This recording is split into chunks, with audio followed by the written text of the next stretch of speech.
السلام الله عليكم ورحمه الله وبركاته. ازيكم عاملين ايه؟ يا رب تكونوا بخير. طلبه اولى ثانوي اهلا بيكم. معكم مستر احمد دسوقي مدرس ماده دراسات اجتماعيه محاضره اعداديه والتاريخ للثانويه العامه. الحمد لله خلصنا شرح الوحده الاولى. النهارده بقى موعدنا مع الوحده الثانيه مع اول درس فيها مظاهر اللي هو ملامح من تاريخ مصر الفرعونيه. فزي ما اتعودنا مع بعض شاي جميل، قهوتك اللذيذه، نسكافيه جميل، ايا كان تحب تشربه، وتركز في كل كلمه بنقولها وتركز على الافكار اللي ناكد عليها من خلال الشرح. وباذن الله باذن الله باذن الله التاريخ هيكون في امان لسنين قدام. بس اوعى تنسى كلام، مش عايزين نطول في المقدمه اكتر من كده. يلا بينا نبدا. بس قبل ما نبدا لازم نقول بسم الله الرحمن الرحيم. بسم الله وحده والصلاه والسلام على من لا نبي بعده. بسم الله الرحمن الرحيم. اياك نعبد واياك نستعين. صلى بينا على النبي ويلا بينا.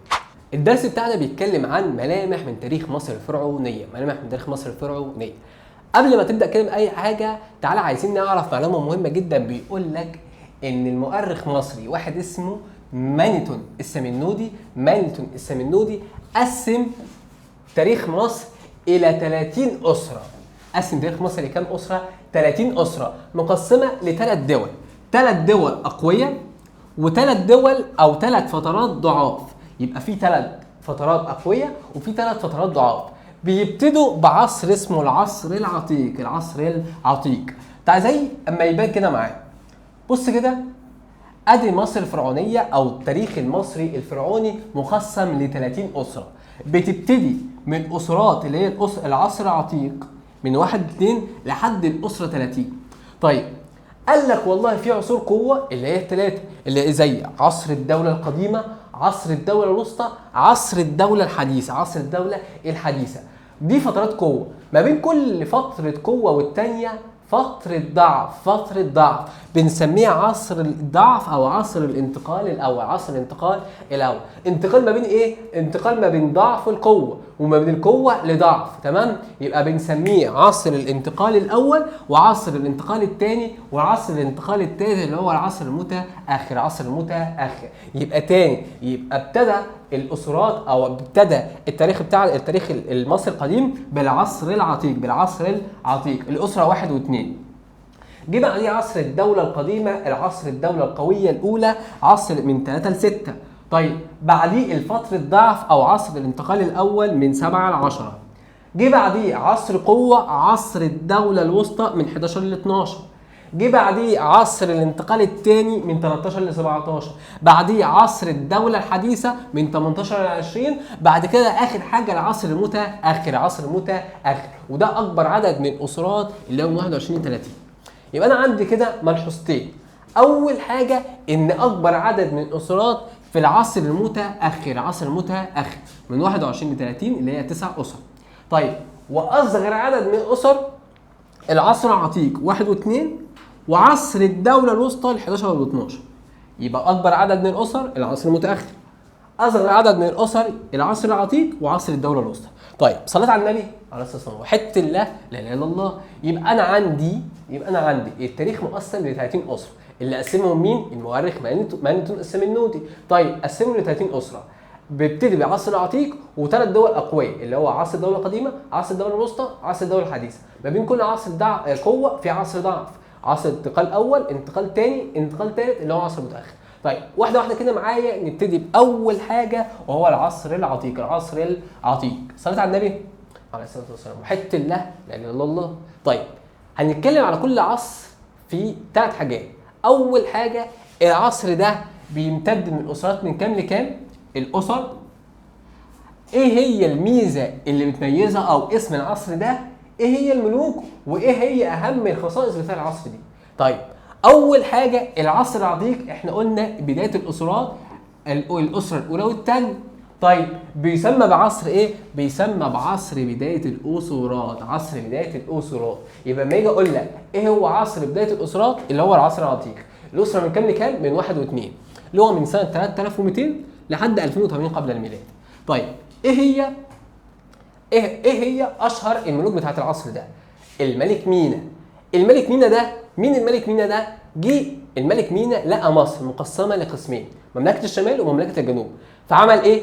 فتح القطرين على بعض. مين عمل ايه؟ فتح القطرين على بعض. يبقى الملك مينا وحد القطرين، القطب البحري القطر البحري والقبلي. الوحده التاريخيه سنه 3200.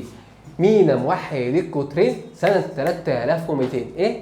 مينا موحد القطرين سنه 3200. يبقى الملك مينا جه وحد القطرين سنه 3200، ومن هنا اسس الاسره الاولى وابتدى عصر بدايه الاسرات، وابتدى التاريخ المصري القديم. يبقى الملك مينا، الملك نعرمر هو مؤسس الاسره الاولى. عمل ايه؟ وحد القطرين سنه 3200، وبنى تاني حاجه، بنى مدينه اسمها منفر، اللي هي يعني مدينه منف، اللي هي عين شمس دلوقتي. تمام؟ يبقى مينا عمل ايه؟ عمل وحد القطرين سنه 3200 الوحده التاريخيه، وبنى مدينه اسمها منف، واسس الاسره الاولى، وابتدى كده عصر بدايه الاسرات. طيب قريه منف دي اللي هي تقع بقريه مترهينة اللي هي في الجيزه دلوقتي. يبقى العصر العتيق الاسره 1 و2، عصر بدايه الاسرات، اشهر الملوك الملك مينا موحد القطرين سنه 3200، وبنى مدينه منف. طيب ايه هي خصائص بتاعه العصر دي؟ قال لك والله ان الملوك بتاع العصر ده اهتموا. عمل ايه؟ مش الملك مينا وحد القطرين سنه 3200 فكان عايز يرتبط مع بعضينا، قال لك احنا اسره مع بعضينا نتجوز مع بعضينا. قال لك ايه؟ احنا نتجوز مع بعضينا. اتبع سياسه حكيمه للربط بين الصعيد والدلتا عن طريق ايه؟ اولا المصاهره اللي هي الجواز، بدا يتجوزوا من بعض. اقليم الشمال بدا يتجوز من اقليم الجنوب، وازدواج الالقاب، فعملوا حاجه اسمها روابط اجتماعيه. قال لك احنا سكان الشمال الوجه البحري هيتجوز من سكان الجنوب، فادى الى تقويه الروابط الاجتماعيه. فاحنا اسره مع بعضينا هنتجوز مع بعضينا عشان نبقى واحده وعشان نبقى دوله واحده. يبقى اول حاجه ان الملوك العصر ده، العصر العتيق، اتبعوا سياسه الربط بين الصعيد والدلتا عن طريق المصاهره وازدواج الالقاب، بداوا ياخدوا من القاب بعض. تاني حاجه اهتموا بالاعياد الدينيه في ارجاء البلاد. كان في اعياد دينيه في مملكه الشمال، وكان في اعياد دينيه في مملكه الجنوب، بداوا عملوها سلطه مع بعض، وبداوا يحتفلوا بالاعياد في مصر كلها سواء في الشمال او الجنوب. يبقى الملوك بتوع العصر العتيق عملوا المصاهره اللي هي الروابط الاجتماعيه، واهتموا بالاعياد الدينيه في كافه ارجاء البلاد. طيب ايه هي اهم الخصائص بتاعه العصر دي؟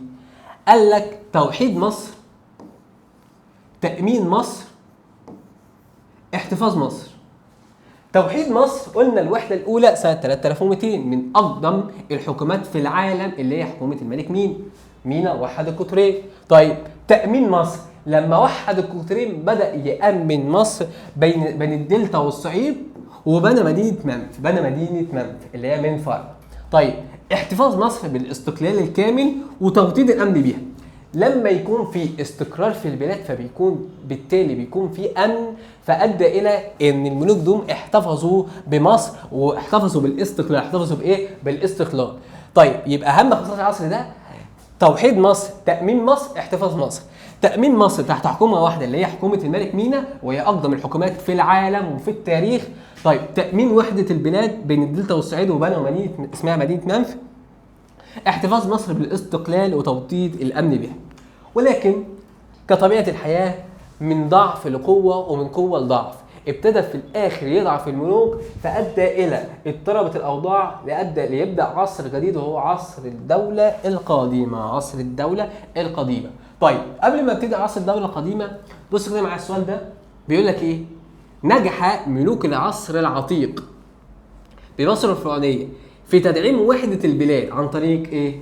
بدأوا اللي هم يوحدوا بعض. عملوا ايه؟ قال لك احنا اسره مع بعضينا هنتجوز مع بعضينا، اللي هي الروابط ايه؟ الاجتماعيه. يبقى تدعيم الروابط الاجتماعيه.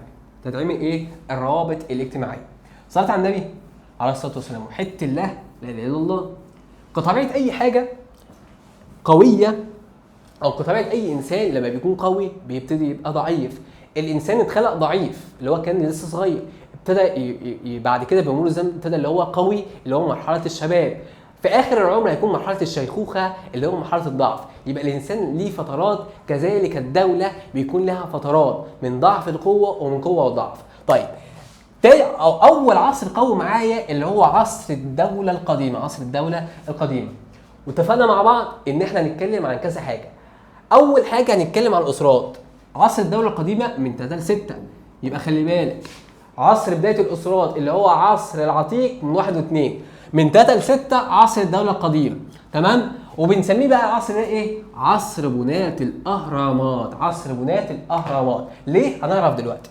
طيب ايه هي اهم خصائص العصر ده؟ قال لك والله كان في حكومه قويه جدا، حكومه قويه البنيان ادت الى سياده الامن. لما يكون في حكومه قويه في البلاد، الملوك اقوياء، فهيؤدي الى يكون في امن. طيب وكان عندي ثروات كتير جدا، كان عندي موارد وثروات، فادى الى بناء ملوكها الاهرامات الضخمه، فسمي هذا العصر بعصر الدولة القديمة، بعصر بناة الأهرامات. عصر بناة الأهرامات. يبقى تاني، يبقى أهم خصائص عصر الدولة القديمة كان في حكومة مركزية أدت للوجود اللي يكون فيه أمن، كان عندي ثورات كتيرة جدا فخلت الملوك بتاعتها يهتموا ببناية الأهرامات، فسمي ذلك العصر اللي هو عصر الدولة القديمة بعصر بناة الأهرامات. عصر بناة الأهرامات. عصر بناة الأهرامات. بص كده معايا السؤال ده، بيقول لك تدل تسمية عصر الدولة القديمة بعصر بناة الأهرامات على إيه؟ يعني هم ليه سموا عصر الدولة القديمة بعصر بناة الأهرامات؟ بسبب قوة الدولة العسكرية، ولا زيادة القوة الاقتصادية، ولا الاستفادة من التواصل الحضاري، ولا قوة نفوذ حكام الأقاليم؟ بص، احنا قلنا إن الدولة الملوك بتاعتها اهتموا اللي هم عملوا الأهرامات دي عشان كان في زيادة الثراء وكثرة الموارد، فكان بالتالي كان في قوة اقتصادية كبيرة جدا. فالقوة الاقتصادية دي خلت الملوك يهتموا ببناء الأهرامات، فسمي ذلك بعصر بناة الأهرامات. عصر بناة الأهرامات. طيب قال لك والله في نهاية العصر ده ابتدى الملوك يضعفوا، وابتدى اللي هم يعملوا ثورة اجتماعية، وهي أول ثورة اجتماعية في التاريخ. أول ثورة اجتماعية في التاريخ، ليبتدي عصر ضعف معايا وهو عصر الانتقال الأول. عصر الانتقال الأول. يبقى الدولة القديمة من 3 ل 6، الأسرات من بيسمى بذلك بعصر بناة الأهرامات. عصر بناة الأهرامات. الخصائص بتاعتها وجود حكومة قوية أدت ليكون في أمن. قال لك كثرة الموارد دي خلت نعمل أهرامات، عشان كده سمي بذلك بعصر بناة الأهرامات. عصر بناة الأهرامات. ابتدى الملوك اللي هو يضعفوا، فابتدوا يعملوا ثوره اجتماعيه، وهي اول ثوره اجتماعيه في التاريخ، ليظهر اول عصر ضعف معايا وهو عصر الانتقال الاول. صلاه على النبي عليه الصلاه والسلام. وحده الله لا اله الا الله. طيب عصر الانتقال الاول او عصر الضعف الاول، انتقال من القوه الى الضعف، وبعد كده من الضعف ده لقوه اللي هو في عصر الدوله الوسطى. طيب اول حاجه عصر الانتقال الاول، اتفقنا مع بعض اول حاجه هنتكلم عن الاسرات من 7 ل 10. يبقى العصر العتيق من 1 ل 2، الدوله القديمه من 3 ل 6، الانتقال الاول من 7 ل 10. العصر ده اللي هو عصر ضعف واضمحلال. عصر ضعف واضمحلال. طيب ايه هي اهم الخصائص؟ لما يجي يقول لك عصر الانتقال الاول، الثاني، الثالث اللي هو عصر متاخر، الثلاثه بيتميزوا بنفس حاجه، ضعف الملوك وزياده نفوذ حكام الاقاليم والصراع بينهم. ايه؟ فقد الملوك السيطره اللي على البلاد اللي هو ضعف الملوك. ضعف الملوك. زياده نفوذ حكام الاقاليم، فما اهتموش بالولاء للملك وامتنعوا عن دفع الضرائب، وادى الى اضطراب الامن وظهور عدم الاستقرار، فظهر اعمال السلب والنهب. يبقى ضعف الملوك، زياده نفوذ حكام الاقاليم، فحصل فوضى في البلاد. قال لك والله في سرقه، في نهب، فده ادى الى اللي يكون في ضعف في البلاد. وخلي بالك ملحوظه مهمه جدا جدا جدا جدا جدا جدا جدا، بيربط لك الوحده الاولى بالوحده الثانيه في مفهوم ويل-ديورانت. قال لك ان عصر الانتقال الثاني ده، الفتره الضعف دي له علاقه بمفهوم ويل-ديورانت. ازاي يا مستر؟ فاكر ويل-ديورانت قال لك ايه؟ قال لك ان الحضاره بتقوم اما يكون في استقرار في البلاد هيؤدي الى نشأة الحضارات. يوجد علاقه بين استقرار الامن ونشأة الحضارات. فلما ما يكونش في امن مش هيكون في حضاره. وده اللي حصل في عصر الانتقال الاول او في كل فترات الضعف. لما ما كانش في امن ادى الى وجود الضعف، فما كانش في حضاره في البلاد. يبقى انتشرت او انهارت البلاد حتى قامت الاسره ال11 اللي هو عصر الدوله الوسطى. عصر الدوله الوسطى. يبقى لما يكونش في امن هيؤدي الى اللي ما يكونش في حضاره، وده اللي حصل مع مفهوم ويل-ديورانت. مع مفهوم ويل-ديورانت. طيب ادي هو بيقول لك ايه؟ سياده الامن وتطبيق القانون. اما يكون في قانون وامن الدوله تكون قويه هيؤدي الى الاستقرار، فبالتالي هيؤدي الى قيام الحضاره. وده معناه ان لو ما فيش امن مش هيبقى فيه استقرار، مش هيبقى فيه حضاره. تمام؟ طيب وده اللي قاله ولد ايراد، بيقول لك بقى ملحوظه مهمه، بيقول لك ايه؟ ان اطول مده حكم في التاريخ كان ملك اسمه بيبي الثاني. كان ملك اسمه ايه؟ بيبي الثاني. الملك بيبي الثاني ده كان مسك حكم مصر وهو عنده 6 سنين، كان لسه بيبي. بات وهو عنده 100 سنه، قعد يحكم 94 سنه. حكم مصر 94 سنه، هو اخر ملوك عصر الدوله القديمه اللي في نهايه عهده حصلت الثوره الاجتماعيه وانهارت عصر الدوله القديمه ليبدا عصر الانتقال الاول. طيب بعد الانتقال الاول من الضعف ابتدى اللي هو يظهر ملوك اقوياء، فعملوا لي عصر الدوله الوسطى، عصر الدوله الوسطى. طيب اتفقنا مع بعض ان كل عصر هنتكلم على كذا حاجه. اول حاجه الاسرات من 11 ل 12، يبقى عصر الدوله الوسطى الاسرات من 11 ل 12. والعصر ده بيسمى بعصر الرخاء الاقتصادي. عصر الرخاء الاقتصادي، نركز، هنعرف دلوقتي ليه تسميها بعصر الرخاء الاقتصادي. طيب ايه هم اشهر الملوك بتاعتها؟ طيب اول واحد معايا اسمه منتحتب الثاني. ايه؟ منتحتب الثاني. ليه اسم تاني مش عليك؟ اسمه منتحتب نبحبة رع. منتحتب نبحبة رع. ايه الاسم الغريب ده يا مستر؟ مش مهم، ارميه في الزباله. اسمه منتحتب الثاني. الملك منتحتب الثاني ده عمل ايه؟ كان جاي شاف مصر، لقى فيه ضعف في البلاد، لقى مصر متفككه، لقى فيه تفكك في البلاد، فقال لك يعمل ايه؟ قال لك لم لي يا ابن الرجاله هنعمل الوحده الثالثه. الوحده ايه؟ الثالثه اللي هي سنه 2065. 2065. طيب يبقى خلي بالك، كان لما الملك مينا جه عمل الوحده كانت الوحده الثانيه مش الوحده الاولى. الوحده الاولى كان عملها الملك اسمه ملك العقرب سنه 4242 اللي هي سنه 4242. تمام؟ دي الوحده الاولى. الوحده الثانيه اللي عملها الملك مينا، تمام؟ اللي هي عصر بدايه الاسرات، اللي هي الاسره 1 و2 اللي هي سنه 3200. دي الوحده الثانيه. اما الوحده الثالثه في عصر الدوله الوسطى اللي عملها منتحتب الثاني، تمام؟ في عصر سنه 2065 قبل الميلاد بيبدا عصر جديد وهو عصر الدوله الوسطى. عصر الدوله الوسطى. طيب الملك منتحتب الثاني ده عمل ايه؟ قال لك هو مؤسس الاسره ال11. اسس الاسره ال11. يبقى فاكرين الملك مينا كده في تشابه ما بين الملك مينا ومنتحتب الثاني في ايه؟ في كذا حاجه. اولا ان هو عمل وحده للبلاد. ثانيا اللي هو اسس اسره. ثالثا هنعرف دلوقتي اللي هو عمل عاصمه جديده. يبقى اهم اعمال منتحتب الثاني، اول حاجه اسس الاسره ال11، ثاني حاجه وحد البلاد وجعل عاصمه اسمها طيبه. عاصمه مصر كانت منف اللي عملها الملك مينا. غير عاصمه اسمها طيبه. طيب اخضع نفوس حكام الاقاليم واضعف نفوس كبار الموظفين. يبقى منتحتب الثاني مؤسس الاسره ال11. عمل ايه؟ عمل الوحده الثالثه 2065. الوحده الثالثه 2065 وعمل خلى العاصمه اسمها طيبه اللي هي الاقصر دلوقتي. طيب اخضع نفوس حكام الاقاليم واضعف نفوس كبار الموظفين واخضع النفوس كلهم، وقال لك عمل الوحده الثالثه 2065. ده كده الملك منتحتب الثاني. وقلنا في تشابه مع الملك مينا اللي هو اسس اسره، وحد البلاد، وخد عاصمه جديده اللي هي طيبه، وملك مينا خد عاصمه اسمها منف. طيب ده كده الملك منتحتب الثاني. جه بعديه الملك امنمحات الاول. ملك ايه؟ امنمحات الاول. امنمحات الاول ده برضه مؤسس اسره، بس مؤسس الاسره ال12. عمل ايه؟ قال لك حاجه بسيطه جدا. قال لك نقل العاصمه من طيبه الى اسيتا تاو. ايه هي اسيتا تاو دي؟ اسيتا تاو دي بلده الليشت بالجيزه دلوقتي. طب هو ليه يا مستر؟ ادي مثلا نهر النيل، ماشي؟ اعتبر ان دي خريطه مصر، تمام؟ نقل العاصمه من طيبه اللي هي في الاقصر الى اسيتا تاو اللي هي في الجيزه. الحته دي كده. طب ليه؟ قال لك عشان يكون قريب من الدلتا. طب هيستفاد ايه؟ عشان يكون من منطقه قريب من منطقه خصبه فيستغلها في المشاريع الزراعيه. يستغلها في المشاريع ايه؟ الزراعيه. لما يكون قريب من الدلتا، الدلتا دي منطقه خصبه.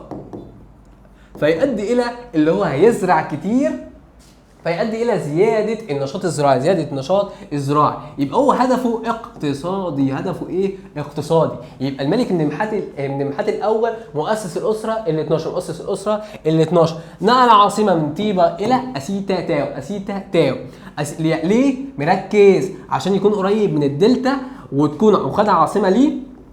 طب هو عشان يكون قريب من الدلتا ليه؟ لان المنطقه دي منطقه خصبه يستغلها في مشاريع التوسع الزراعي، يستغلها في مشاريع التوسع الزراعي. طيب ملحوظه كده كده على السريع، بيقول لك ايه؟ مصر اول انتقال العاصمه كان مين اللي عمل؟ اول واحد عمل عاصمه الملك مينا، عملها اللي هي مدينه منف. طيب استمرت لحد عصر الدوله الوسطى. جه عصر الدوله الوسطى، ملوك عصر الدوله الوسطى كانوا كل شويه عمالين ينقلوا عاصمه. الملك منتحتب الثاني غير عاصمه من منف لطيب، تمام؟ طيب جه الملك قال المنحات الاول قال لك اشمعنى انا كمان؟ هو منتحتب احسن مني في حاجه؟ ونقل العاصمه كمان هو كمان من طيبه الى اسيتا تاو. اسيتا تاو، وده هدفها اقتصادي. هدفها ايه؟ اقتصادي. طيب جه بعديه ملوك زي الملك سنوسرت الثالث والملك امنمحات الثالث في برضه الاسره ال 12. قال لك الملوك دول اهتموا بالمباني اللي هي من الناحيه العمرانيه والمشاريع الزراعيه والري اللي هو من الناحيه الاقتصاديه.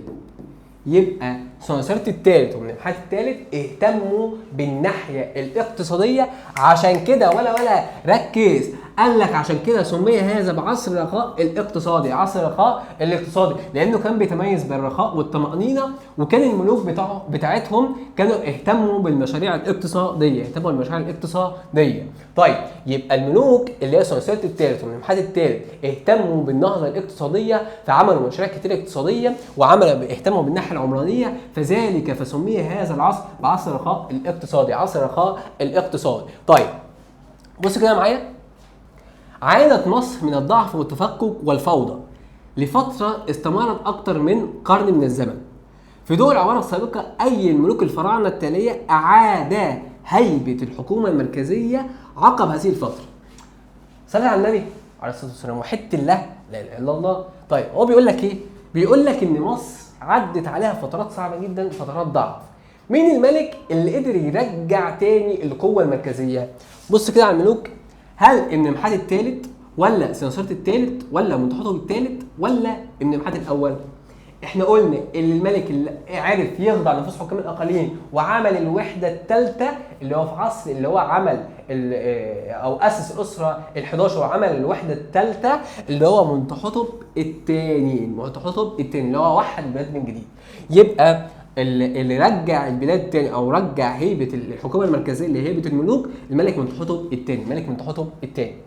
وكطبيعه الحال انتقال او كطبيعه الحياه بتنتقل من ضعف القوه ومن قوه لضعف، فانتقلت كان عصر القوه عصر الدوله الوسطى، انتقل بعد كده لعصر ضعف واضمحلال اللي هو عصر الانتقال الثاني. عصر الانتقال الثاني. طيب عصر الانتقال الثاني او عصر الضعف الثاني، اول حاجه الاسرات من 13 ل 17. يبقى عصر العتيق 1 و2، عصر الدوله القديمه من 3 ل 6، عصر الانتقال الاول من 7 ل 10، عصر الدوله الوسطى من 11 ل 12، عصر الانتقال الثاني من 13 ل 17. من 13 ل 17 عصر ضعف واضمحلال. عصر ضعف واضمحلال. طيب احنا قلنا خصائص اي عصر ضعف حاجتين، ضعف الملوك وزياده نفوس حكام الاقاليم والصراع ما بينهم. يبقى ضعف الملوك، ضعف البلاد او ضعف الملوك وزياده نفوس حكام الاقاليم والصراع بينهم، وادى الى ظهور حاجه جديده ان البلاد احتلت من بره، ان في ناس جت احتلت مصر وهم الهكسوس. الهكسوس مستار. هم مين الهكسوس دول؟ صليت على النبي عليه الصلاه والسلام، وحدة الله لا اله الا الله. الهكسوس دول هكسوس هيك يعني ملوك، هك يعني ملوك، سوس يعني رعاة، على بعض هكسوس ملوك الرعاة. مين هم الهكسوس دول؟ بيقول لك هم قبائل رعويه جاءوا من اسيا عن طريق مصر. عن طريق مصر. يبقى هم جماعه، هم قبائل رعويه جاءت من اسيا واحتلت مصر. احتلت مصر وخدوا عاصمه اسمها اواريس. ايس اسمها اواريس. ايس اسمها اواريس بمحافظه الشرقيه دلوقتي. محافظه الشرقيه دلوقتي. طيب الهكسوس جم احتلوا مصر وخدوا عاصمه اسمها اواريس، طيب بعدها بفتره ظهر ملك قوي، الملك ده كان اسمه سكن رع. ده كان راجل قوي شقي. فالهكسوس قالوا اللي هو شكله هيعمل نوش وبتاع، فقالوا يعملوا ايه؟ فبعتوا له رساله. الرساله دي بتقول ان صوت افراس النهر في طيبه بتزعجهم في اواريس اللي هي في الشرقيه. فسكن رع مسك رساله وبيقول يعني صوت افراس النهر اللي في طيبه في الاقصر بيزعجهم في الشرقيه؟ الواد ده لازم يتربى. لملي يا ابن الرجال، وخد الرجاله وطلع على الهكسوس دب دب دب دب، خد علقه سخنه ومات. مراته كان اسمها اياح حطب دي راحت لابنها الكبير. ابنها الكبير ده كان اسمه قاموس، فبتقول له الحقنا يا قاموس، موت ابوك يا قاموس. قال لها مين دوم يا اما؟ قالت له هكسوس قاموس. قال لها لملي يا ابن الرجال. خد الرجاله وطلع على هكسوس دب دب دب دب طبق الاصل العلقه اللي فاتت، وخد على عينه ومات. راحت بقى لابنها الصغير. ابنها الصغير ده كان اسمه احمس. الواد احمس كان لسه صغير، كان بياكل مصاصه وبتاع. فبتقول له ولا احمس؟ قال لها نعم يا ماما. قالت له الحقنا احمس، الهكسوس موت ابوك واخوك احمس. امر المصاص قال لها احمس لملي يا ابن الرجاله، واصنع لي بقى ايه كام عجله كده صغيره معاك. انا طفل بحب العجله وبتاع. فخد شويه العجل بتوعه والرجاله وهاب على الهكسوس دب دب دب دب، وانتصر عليهم في معركه سميت معركه التحرير عام 1571 قبل الميلاد.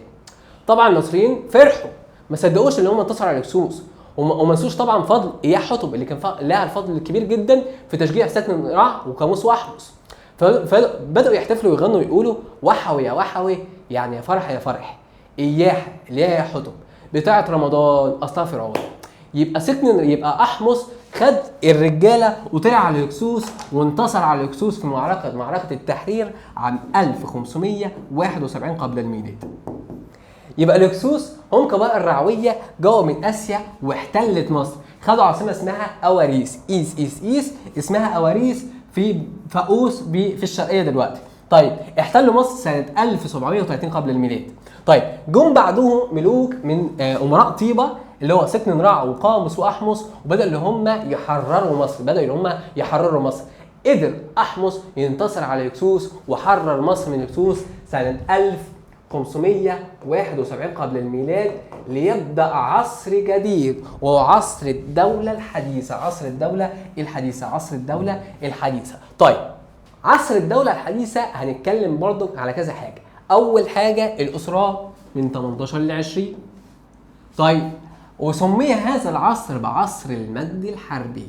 يبقى خلي بالك، عصر الدولة القديمة عصر بناية الأهرامات، عصر الدولة الوسطى عصر الرخاء الاقتصادي، عصر الدولة الحديثة عصر المجد الحربي. وهنعرف كمان شوية اللي ليه سميه عصر المجد الحربي، لأن الملوك بتوعهم عملوا معارك كتير جدا. طيب المهم ان بيقول لك في عصر الدولة الحديثة ابتدت مصر تكون جيش كبير جدا جدا جدا، بدأ يحافظ على أمن مصر يواجه الأخطار الداخلية والخارجية، وبدأ يحقق إمبراطورية كبيرة جدا جدا اتكونت من مصر وبلاد الشام وبلاد بونت وشوية من العراق.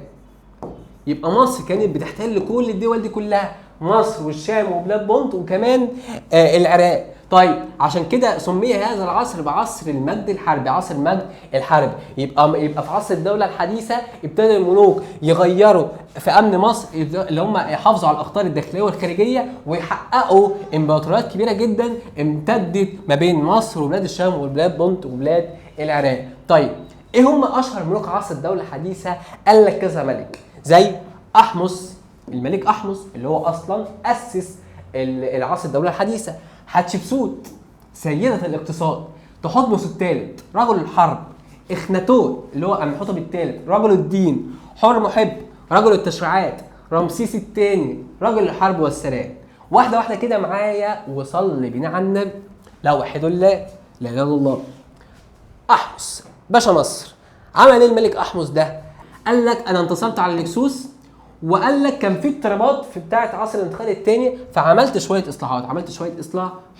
يبقى احمس انتصر على الهكسوس وعمل اصلاحات. يبقى احمس انتصر على الهكسوس في معركه التحرير وقام بشويه اصلاحات، عمل شويه اصلاحات داخليه. طيب جاب بعديها الملكه حتشبسوت. الملكه حتشبسوت دي كانت بتسمى بسيده الاقتصاد.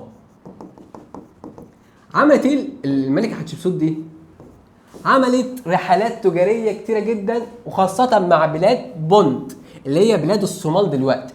يبقى عملت رحلات تجاريه كتيره جدا، وهنعرفها الدرس الجاي، مع بلاد بونت اللي هي الصومال. يبقى حتشبسوت رحلات، حتشبسوت عملت رحلات. يبقى احمس هكسوس، حتشبسوت رحلات، حتشبسوت عملت رحلات اللي هي لبلاد بونت اللي هي الصومال دلوقتي. طيب الملك تحتمس الثالث، الملك ايه؟ تحتمس الثالث، وهو رجل الحرب. تحتمس الثالث ده من اقوى القاده اللي مسكوا مصر. بيقول لك خاض 16 معركه ما خسرش ولا معركه منهم. طيب كون امبراطوريه كبيره جدا جدا جدا مصريه، وخاض مصر في معركه مجدو سنه 1479 1479 ضد امراء سوريا بقياده امير قادش. امراء سوريا اللي هي فينيقيا على البحر المتوسط،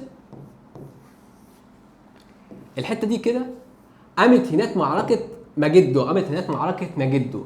امراء سوريا بقياده امير قادش واجهوا الملك تحتمس الثالث في معركه، وقدر الملك تحتمس الثالث اللي هو ينتصر عليهم في معركه مجدو سنه 1479. يبقى تحتمس الثالث كان عامل ايه؟ رجل الحرب، عمل معارك، انتصر على امير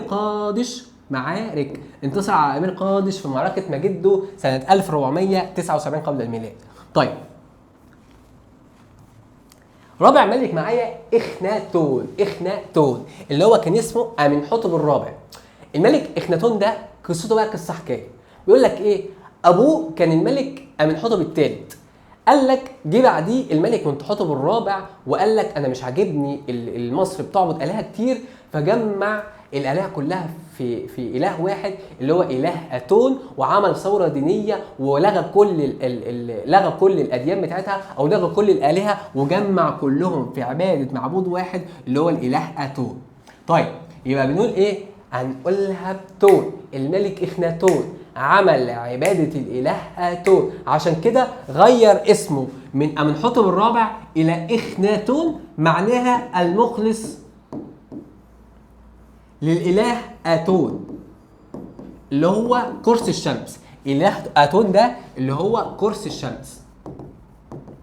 ونقل العاصمه اللي هي كانت طيبه، ماشي، نقلها الى اخيتا تون اللي هي معناها افق امون في تل العمرانيه دلوقتي. يبقى الملك اخناتون اللي هنقولها بتون، الملك اخناتون عمل عباده الاله اتون، نقل العاصمه الى اخيتا تون معناها افق اتون.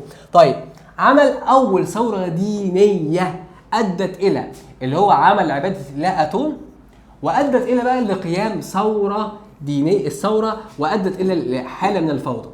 طيب لما الملك ده عمل الثوره الدينيه، هي اول ثوره دينيه في التاريخ، اللي هو جمع المعبودات كلها في معبود واحد اللي هو اله اتون قرص الشمس. بس الثوره دي ما استمرتش وفشلت، لان كهنه اله امون ما سكتوش وعملوا عليه ثوره، فادت الى فشل الثوره دي، وادت الى دخول حاله من الفوضى. يبقى الملك اخناتون هنقولها بتون، الملك اخناتون عمل عباده الاله اتون، نقل العاصمه الى اخيتا تون معناها افق اتون، وادت الى دخول حاله من الفوضى. فجه بعديه الملك اسمه حور محب، بنسميه رجل التشريعات، رجل القانون والتشريعات. اصدر مجموعه من القوانين والتشريعات عشان كان في فوضى بسبب اللي حصلت في عهد الملك اخناتون، حصل فيه فوضى، فقال لك يصدر مجموعه من التشريعات عشان يقضي على الفوضى ويحقق الاستقرار. يبقى حور محب اصدر شويه قوانين وتشريعات، فبنسميها السلطه التشريعيه. يبقى الملك حور محب كان معاه السلطه التشريعيه، وهو رجل القانون والتشريعات. طيب اخر ملك معانا وهو الملك رمسيس الثاني. الملك ايه؟ رمسيس الثاني من اشهر الملوك اللي جم عبر تاريخ مصر. اللقب بتاعه هو رجل الحرب والسلام. عمل حرب، انتصر في معركه قادش سنه 1274 ضد الحيثيين. الحيثيين دول هم شعوب في اسيا الصغرى، في اسيا الصغرى كده كان في شعب اسمه الحيثيين. ابتدى الملك رمسيس الثاني اللي هو ينتصر عليهم في معركة قادش سنة 1274 وعمل معاهم معاهدة سلام، وهي أول وأقدم معاهدة سلام في التاريخ. يبقى الملك رمسيس الثاني هو رجل الحرب والسلام، رجل الحرب والسلام. زي كده الملك أنور السادات لما انتصر في حرب أكتوبر وعمل بعدها معاهدة سلام، هو أول واحد بقى عمل الفكرة دي. الملك رمسيس الثاني انتصر في معركة قادش سنة 1274 قبل الميلاد على شعوب آسيا الصغرى اللي هم الحيثيين، وعمل بعديها معاهدة السلام، وهي أول وأقدم معاهدة سلام في التاريخ. طيب تعالى كده نقول الملوك بسرعة كده مع بعض. يبقى أحمس هكسوس حتشبسوت رحلات. يبقى أحمس هكسوس حتشبسوت رحلات. تحتمس معارك اللي هو معركة مجدو. طيب إخناتون ثورة دينية. حر محب قوانين وتشريعات. رمسيس الثاني معاهدة سلام. يبقى تاني، يبقى أحمس هكسوس حتشبسوت رحلات. تحتمس معارك. إخناتون ثورة دينية. حر محب قوانين وتشريعات. رمسيس الثاني معاهدة سلام. وخلي بالك في ملحوظة مهمة جدا. ملك انتصر على أمير قادش في معركة مجدو. تحتمس الثالث انتصر على أمير قادش في معركة مجدو. تحتمس الثالث. أما انتصر في معركة قادش رمسيس الثاني. يبقى انتصر على أمير قادش في معركة مجدو تحتمس الثالث. أما انتصر في معركة قادش رمسيس الثاني وعمل معاهدة السلام، وهي أول وأقدم معاهدة سلام في التاريخ. طيب إيه هي بقى خصائص عصر الدولة الحديثة؟ بيقول لك إيه؟ بيقول لك إن تكونت إمبراطورية مصرية كبيرة جدا. قلنا ان مصر بدات تتوسع على حساب الدول الثانيه، بدات تضم الشام، بدات تضم بلاد بونت، الصومال، بدات تضم العراق، بدات تضم اماكن كتير جدا، والملوك بتاعتها زي الملك تحتمس الثالث لما انتصر على امير قادش في معركه مجدو، ورمسيس الثاني لما انتصر في معركه قادش. يبقى مصر كونت امبراطوريه كبيره جدا وانتصر ملوكها على ناس كتير زي معركه مجدو واللي هو تحتمس الثالث ومعركه قادش رمسيس الثاني. واهتمت بالنشاط التجاري زي ملكة حتشبسوت، أرسلت بعثات لبلاد بونت اللي هي الصومال وأفريقيا. يبقى القيام بنشاط تجاري واسع بين دول آسيا وأفريقيا.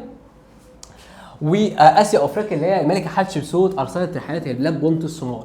وثالث حاجة معايا، حصل ثورة دينية، وهي أول ثورة دينية في التاريخ اللي هي ثورة إخناتون. طيب وهنا عندي ملحوظه مهمه برضك، بيقول لك ايه؟ فاكر في نهايه عصر الدوله القديمه حصلت ثوره، بس بص اجتماعيه، وهي اول ثوره اجتماعيه في التاريخ. قامت بعديها عصر الانتقال الاول اللي هو عصر الضعف. طيب وبرده في عصر الدوله الحديثه حصلت ثوره دينيه وحصلت بعدها فوضى، بس جه بعديها الملك حر محب وقضى على الفوضى دي مع عمل قوانين وتشريعات. يبقى حصل ثوره اخناتون في عصر الدوله الحديثه، حصل ثوره اللي هي الثوره الدينيه، حصل ثوره اجتماعيه في عصر الدوله القديمه، قامت بعديها فتره ضعف اللي هو عصر الانتقال الاول. طيب بصوا كده معايا السؤال ده. دخلت البلاد حالة من الفوضى عقب الثورة الدينية خلال الأسرة 18 اللي هو قصده على ثورة إخناتون، ولكنها استعادت الاستقرار بفضل مين؟ بفضل الملك مين؟ حر محب عمل إيه؟ عمل قوانين وتشريعات. يبقى من خلال إيه؟ من خلال التطبيق الصارم لمبادئ العدالة اللي هي قوانين تشريعات مين؟ حر محب. طيب بعد كده ابتدت الدولة تضعف من جديد، وابتدى يظهر عصر ضعف جديد وهو عصر الانتقال الثالث اللي هو بنسميه العصر المتأخر. ولو فاكر هو أطول مدة عدد من الأسرات اللي هي 9 أسر، من أسرة 21 للأسرة 30. طيب إيه هي اهم خصائص العصر ده بيقول لك برضه ضعف في الملوك، زياده نفوذ حكام الاقاليم والصراع بينهم، وكمان ادى الى احتلال مصر. يبقى عاشت مصر حاله من الضعف والتفكك، خسرت كل ممتلكاتها في الخارج. مصر في عصر الدوله الحديثه ابتدت اللي هي تعمل امبراطوريه كبيره جدا جدا، خسرت بقى في عصر متاخر كل حاجه خسرتها. وسيطر الاحتلال الاجنبي على مصر اللي بدأ بالاحتلال الفارسي، وبعد كده اليونان، ثم الرومان، ثم الفارسي، ثم اليونان، ثم البطالمة، ثم الرومان، إلى أن جاء الفتح الإسلامي لمصر على يد عمرو بن العاص 20 هجريا 641 ميلاديا. على الرغم إن الفترة دي فترة ضعف كبيرة جدا جدا جدا، إلا إن في فترة قوية بنسميها فترة ضوء وسط ظلام باحت، اللي هي أسرة 26. الأسرة 26 في البلاد اللي هو عصر النهضة. بالرغم اللي حالة الضعف اللي مرت بها البلاد في العصر المتأخر، إلا إن كان في عصر في النص كده، عصر قوة، اللي هو عصر النهضة، الأسرة 26. واشهر ملوكها الملك ابسماتيك الاول، اللي هو بسماتيك الاول، وابنه الملك نخاو. يبقى على الرغم ان الفتره دي اللي هو عصر متاخر، اللي هو الاسره من 21 ل 30، كان في ضعف في البلاد كبيره جدا جدا جدا، كان مصر خسرت كل ممتلكاتها في الخارج. مصر احتلت من الفرس، ثم اليونان، ثم البطالمه، ثم الرومان، الى حد ما جه الفتح الاسلامي. الا ان الفتره اللي هي من اول الاسره 21 لحد ال 30 الفتره ضعف دي، الا ان كان في فتره في النص اللي هي الاسره 26 كانت فتره قوه بنسميها عصر النهضه. الملك اشهر ملوك الملك ابسماتيك الاول، اللي هو بسماتيك الاول، وابنه الملك نخاو. وبذلك مع انتهاء العصر الاسره 30 وبدايه الاحتلال الفارسي لمصر، انتهى العصر الفرعوني لمصر. ويبدا بقى يتكلمني فيما بعد عن الاحتلال الاجنبي، سواء الاحتلال الفارسي لمصر اللي كان سنه 525 قبل الميلاد، وبعدين بقى مرورا بالفرس، مرورا باليونان، ثم البطالمه، ثم الرومان، ثم المسلمين لما عمرو بن العاص جه سيطر على مصر. طيب، بيقول لك بقى اخر حاجه هنتكلم عليها في الدرس بتاعنا النهارده، خصائص الحضاره المصريه. الحضاره المصريه حضاره عظيمه جدا، من اقدم الحضارات ومن اعظم الحضارات اللي قامت في العالم كله وعبر التاريخ. فايه هي السمات والخصائص بتاعه الحضاره المصريه؟ بيقول لك كم عنصر؟ قال لك 6 عناصر. ايه هم؟ قدم، اصاله، تواصل حضاري، تقدم، وتدين، والاستمراريه. ايه؟ قدم، اصاله، تواصل حضاري، تقدم، وتدين، الاستمراريه. ايه هي الكلام ده؟ صلي من على النبي عليه الصلاه والسلام. لا وحدوا الله، لا اله الا الله. طيب، القدم بيقول لك ان الحضاره المصريه هي اقدم حضاره في العالم، حضارتها 7000 سنه. حضارتها كام سنه؟ 7000 سنه. يبقى القدم، مصر عملت حضاره هي اقدم حضاره في العالم، استمرت كام سنه؟ 7000 سنه. طيب، الاصاله انها قامت على عقول المصريين. الحضاره المصريه قامت على عقول المصريين. فاكرين في الدرس الثالث لما اتكلمنا عن العنصر البشري وقلنا ان المصري الانسان هو السبب الاساسي في قيام الحضارات. لولا وجود الانسان لما قامت الحضارات. لولا وجود المصري اللي قدر يستثمر لكل الموارد بتاعتها لما قامت الحضاره المصريه اللي هي اعلى او احسن حضاره او اعظم حضاره عرفها العالم القديم. يبقى قدم اقدم حضاره عرفها العالم، والاصاله اللي هي قامت على عقول ابنائها. التواصل الحضاري، مصر ما كانتش منعزله، ده بالعكس، ده عملت علاقات تجاريه كتيره جدا مع اسيا واوروبا. قال لك مع اسيا عملنا علاقات مع سوريا اللي هو الملك سنفرو. في افريقيا عملنا علاقات مع بلاد بونت والصومال. عملنا حروب مع معركه مجده ومعركه قادش. فمصر كانت بتواصل، فادى الى التاثير في الشرق والغرب. طيب، التدين، مصر كانت من اقدم الحضارات اللي اهتمت بالدين، وده ظهر في الآلهة والمعتقدات المصرية زي بنوت الأهرامات وغيرها.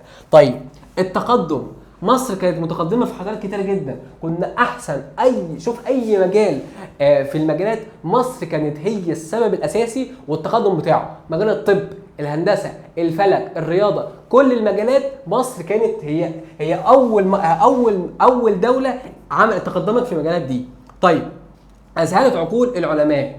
الاستمرارية، حضارة استمرت أكتر من لآلاف السنين دون انقطاع، حضارة 7000 سنة. طيب، يبقى عندي كذا حاجة اللي هو القدم، قدم، اصاله، تواصل حضاري، تقدم متدين، استمراريه. قدم اقدم حضاره عرفها العالم اللي عرفها التاريخ. طيب الاصاله اللي هي قامت على عقول ابنائها. التواصل الحضاري ما كانش منعزلين، تبادلنا وتاثرنا فيما بيننا من الحضارات. التدين اهتمينا بالدين. التقدم تقدمنا في كافه المجالات. الاستمراريه استمرينا لالاف السنين دون انقطاع. طيب بص كده السؤال ده بيقول لك ايه؟ استطاع المصري القديم أن يستثمر كل ما هيأه الله من إقامة حضارة عظيمة أبهرت العالم. بتدل العبارة السابقة على إيه؟ على سمة من الحضارة المصرية. إيه هي؟ بيقول لك إن المصري القديم قدر يستثمر المواد اللي ربنا اداها له وابتدى يعمل حضارة. فده بيؤدي إلى إيه؟ أو ده يدل على إيه؟ الأصالة اللي هي قامت على عقول المصريين اللي قدروا يستثمروا المواد دي وعملوا الحضاره المصريه، عملوا الحضاره المصريه. بس كده الحمد لله نكون خلصنا الدرس بتاعنا النهارده. اتمنى نكون كنت مركز معايا في الدرس، ولاي حد عنده اي استفسار اسيب لك جروب التليجرام وجروب الواتساب.